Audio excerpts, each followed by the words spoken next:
The autumn sun, usually a comforting golden embrace, felt thin and distant through the sheer curtains of Alara's bedroom.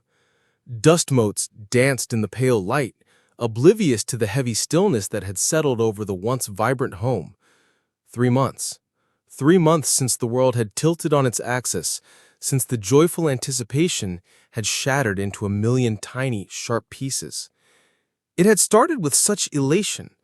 The tiny flickering heartbeats on the ultrasound screen, two distinct rhythms, a symphony of life multiplying within her. Twins! Alara and Liam had wept tears of pure joy, dreams of double strollers and matching outfits blossoming overnight. Their family, already bustling with three lively children, was about to expand in the most miraculous way. The news had spread like wildfire through their close-knit community, met with an outpouring of love, casseroles, and countless whispered prayers for a safe delivery. Alara had glowed, a maternal goddess carrying double the hope, double the love. Then came the first tremor, a subtle, unfamiliar ache, a whisper of unease. Alara, ever attuned to her body, tried to dismiss it, attributing it to the demands of a twin pregnancy. But the whispers grew louder, escalating into a terrifying scream of pain that sent them rushing to the emergency room in the dead of night. Liam's hand, usually so strong and reassuring, trembled in hers. The silence in the ultrasound room that followed felt louder than any wail. The doctor's face, etched with a quiet, profound sorrow, spoke volumes before a single word was uttered. "I'm so sorry, Alara. There's no heartbeat with either of them." The words were a physical blow, stealing the air from her lungs. The world spun, then abruptly stopped. It was a descent into an abyss, a black hole of grief where time ceased to exist. Their twin daughters, whom they had already named Lily and Daisy, were gone before they had even fully arrived. The emptiness that followed was a cavern, echoing with unspoken dreams, nursery rhymes that would never be sung, and tiny shoes that would never be filled. Alara's family, usually a boisterous, laughing crowd, was reduced to hushed whispers and tearful embraces. Her mother, whose eyes always sparkled with unyielding optimism, held her tight, her own shoulders shaking. Her sisters, who had shared every joy and sorrow, now sat vigil, their faces pale with shared pain. Even her youngest, spirited daughter Clara seemed to understand, offering clumsy, comforting pats and drawing pictures of angels with two tiny wings. Liam, her steadfast rock, was silently crumbling. He held her through endless nights, his strength a fragile shield against her despair, but she saw the unshed tears in his eyes, the way his jaw tightened when a well-meaning friend asked about the babies. He too had built a future around those two tiny lives, and their loss was a wound he carried deep within him. They clung to each other, two anchors in a stormy sea, but the unspoken grief between them sometimes felt like another chasm. The initial flood of support eventually receded, leaving behind a new, insidious current. Rumors. The community, always so quick to embrace, was now just as quick to speculate.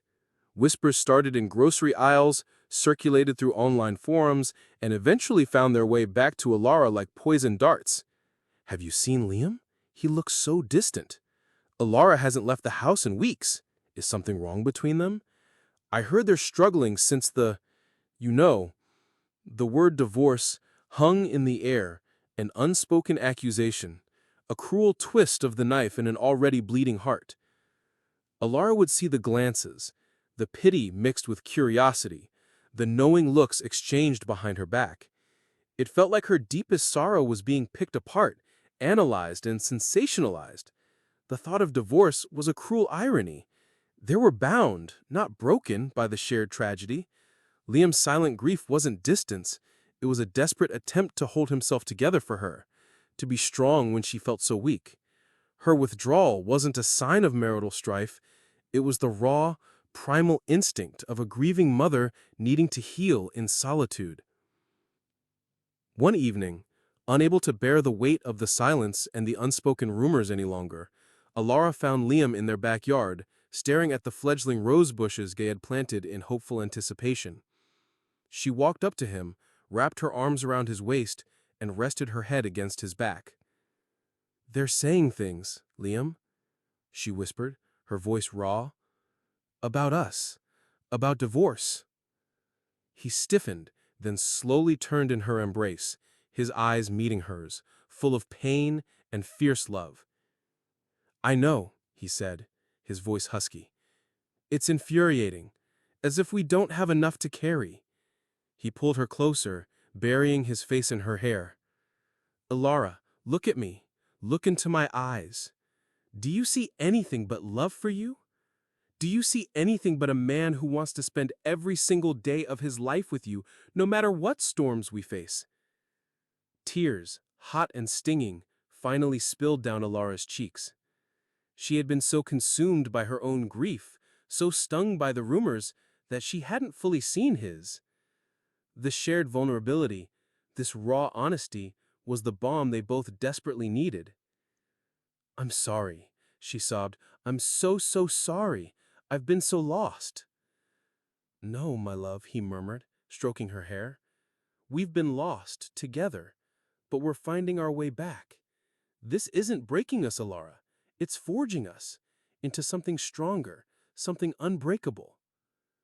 Their conversation was a turning point. They started talking, truly talking, about their individual grief, their shared memories of Lily and Daisy, and the agonizing weight of the public gaze.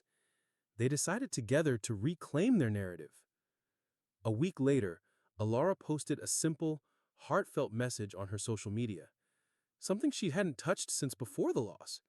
It wasn't an angry rebuttal, but a quiet act of defiance and vulnerability. 3 months ago, our world changed forever. We said goodbye to our twin daughters, Lily and Daisy, before we ever had the chance to truly welcome them. The pain is immense, a grief that sits deep in our bones. My incredible husband, Liam, has been my unwavering strength, my rock, my silent companion through this darkest valley. The whispers and assumptions that have circulated are a testament to how little people often know about the quiet battles others fight. Our marriage is not crumbling. It is being forged in the crucible of sorrow, emerging stronger and more resilient than ever before. We are navigating this profound loss as a family, leaning on each other, and finding solace in the love that surrounds us. Please, if you feel the need to speak, let it be with kindness. If you feel the need to speculate, let it be replaced by compassion.